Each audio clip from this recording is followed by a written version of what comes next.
Hello YouTube, Robert from Texas here. The book I am with today, Think and Grow Rich.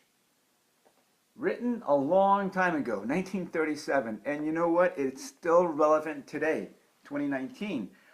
I actually did the audiobook on this and I listened to it 3 times before I actually broke down and bought the book myself so I can highlight the points I wanted to highlight. And there's a lot to highlight in this book. There's a lot of good information that's given into this book, and the funny title, Think and Grow, it just seems like it's so easy just to, hey, I'm going to think about it and I'm going to get rich. And it's actually more than just that. It kind of outlines a step-by process of what it is that you should be doing to acquire what it is that you want in life. And it's not just more than just riches. It's whatever it is that you desire in your life. You know, whatever it is that you feel like you want to accomplish, this book shows you how to.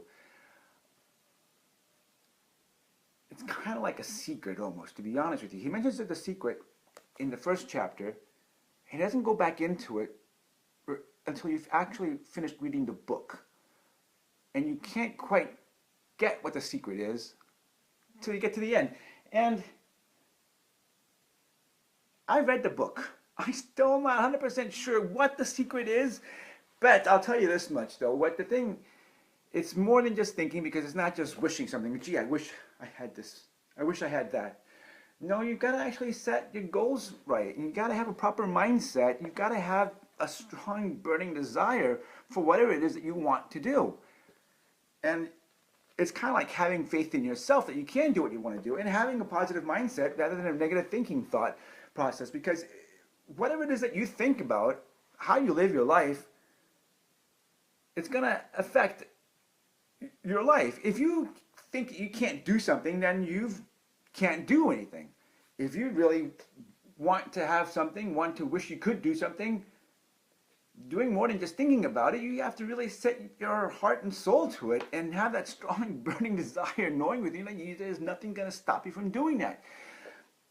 I'm exploring these things. Now. I've always enjoyed reading self-help books. More recently, the last couple of years, I've been reading more of these types of books. And this is one of the first ones I read. And it's a good book, despite the fact that it's such an old book. And as you're reading it, you kind of get the hint, you kind of get the feeling that it is an old book. It's written in 1937. Something about it, I can't quite pinpoint it. Hey, I'm not an author. I don't write books. And something about it tells that it's an old book, and you think it's going to be all kind of old and stodgy and stuff. But no, it's a good book. And real quick, I want to go some chapters with you guys. The table of contents, because it's actually a 13-step process to gaining the riches. The first one being just an introduction, which is thoughts and things, and how thoughts are actually really real things. It's an actual energy. It's not just something in the mind. It starts there, but the thought has an energy, and then that's kind of what you have to really wrap your head around. That if you really wish and desire something, you can achieve it. You can get what you want.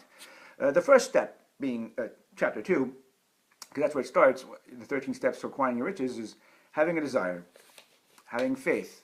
I beg your pardon. Chapter 1 is desire, chapter 3 is faith, chapter 2 is desire, chapter 3 is faith, my apologies, so forth, on auto-suggestion, specialized knowledge, imagination, organized planning, decision, persistence, power of the mastermind, mystery of sex transmutation, the subconscious mind and the brain, and finally the sixth sense, the last step into your power for riches.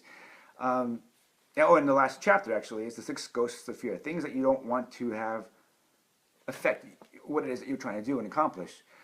Overall, you guys, a really good book, really interesting read, and don't get put off the fact that it's an old book. I don't know, maybe some of you guys aren't. I know I get put off by trying to read classics. No apologies to you guys that like those books, but I gave up on those a long time ago. I'm not into anything, I don't know, past 1950, if you will, but I don't know.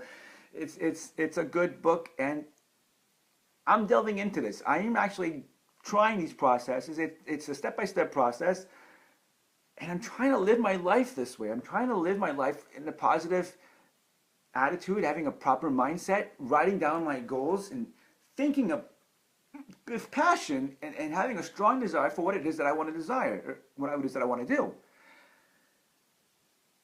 And I recommend you guys this book. It's a lot of people have mentioned it. A lot of famous people have talked about, hey, Think and Grow Rich. I mentioned this book at some meetups, and they go, yeah, I read that book, and it's like, oh yeah, it's such a good book. It's got passion. Talks about desires, and they feel real passionate about it. You want to think that, hey, there's something to this book. So I'm here to tell you guys, I guess, that there's something to this book. It is a good read. It is something you should consider putting it into your library. Check it out, you guys. Tell me what you think, and maybe I can give you guys an update some other time about how it is that I've gone ahead and pursue the things that I want to try and do. Heck, just being here doing this channel was one of those things. So let me know what you guys think. Don't forget to like and subscribe. See you guys. Yeah, thanks for letting me borrow your $100 bill. What yeah, I'll get it back to you. I was gonna go buy some lunch. I mean, you need it today? Ooh. All right, all right. I'll get it to you today. Thanks. Thanks for letting me borrow it. Anyways.